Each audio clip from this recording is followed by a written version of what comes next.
Are we live? Oh, okay. Hi everybody, just some news now coming out just now from Transport for London that Uber has been denied its license to operate in London. It's not fit and proper person. What does that mean in practice? It means that Uber will continue to operate, presuming that it's going to pursue an appeal at the magistrate's court, just like a driver could or would. But this is the second time it's been denied a license and been found to be not fit and proper. There were 20 conditions that the Mayor and TfL have been demanding of Uber. The disappointment for us is twofold. One, in those conditions, they never asked for any kind of protection of worker rights, fair pay. They denied that they have the powers to that. We proved that they did. We got the barristers that are going to be representing us at the Supreme Court to give an opinion to the Mayor. So there's clear powers that the Mayor has, and he could have exercised them and chose not to. That's one disappointment. The second thing is that they're pushing Uber further and further, closer and closer to biometric identification of drivers. What does that mean? Biometric ID of drivers means that you are identified from unique features about your body. So any kind of data that comes from your body is biometric.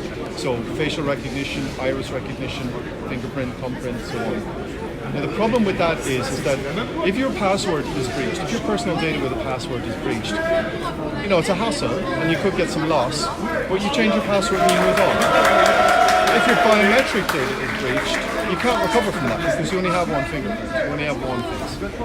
And so this, to give a company like Uber access to our biometric data, this is a company that's operated Greyball, surveilling regulators, God's View, where they were surveilling customers, Ripley, had multiple breaches where they've just lost it, they've been hacked. This is a problem, and I think we should rightly speak out against that. It's also disproportionate. Minicab drivers are stopped 3.7 times the rate proportionally of black cab drivers, even though we got higher compliance overall. So to demand biometric data is dangerous for us, but it's also disproportionate and discriminatory. Remind you that back 9 years ago, London Travel Watch worked with TfL. TfL promised London Travel Watch that taxi drivers were going to have photo ID displayed in the cab for passengers after the War Boys attacks back then. TfL has never implemented that. The online license checker, anybody can go online and check your license and mine and vehicle license. But you used to be able to do it for taxi drivers and taxis. But they complained to Boris Johnson back in 2014 and Boris took it down. So TfL, okay, we all must operate to the highest safety standards, but TfL has politicised safety in a way that's really bad for consumers and bad for drivers. So look, this is a bad decision. TfL have failed to run a stable regulatory regime. Uber has failed to obey the law. This is the second time this has happened.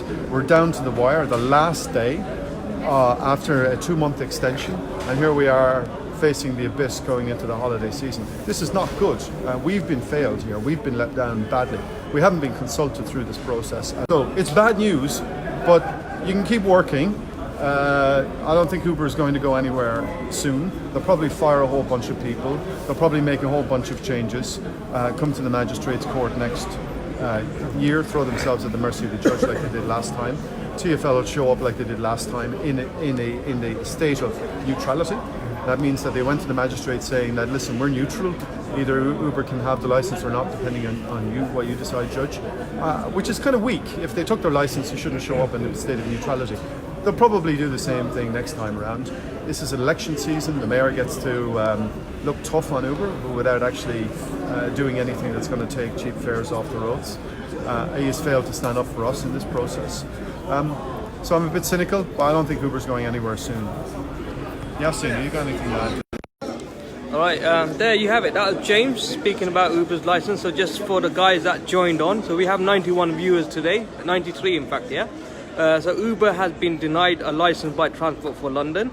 And like James said, you can still carry on working. There's nothing stopping you from working. That license hasn't been taken off. Of course, Uber's going to appeal this, but during this time, drivers can carry on working, yeah?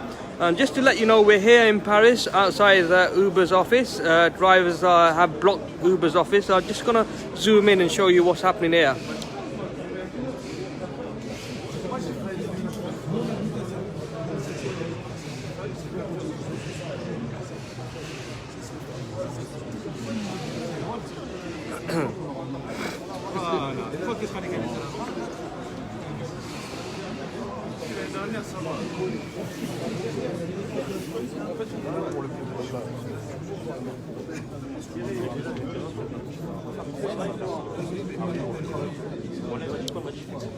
So yeah, that's behind me is Uber's office. So no one is able to go into the office or come out of the office.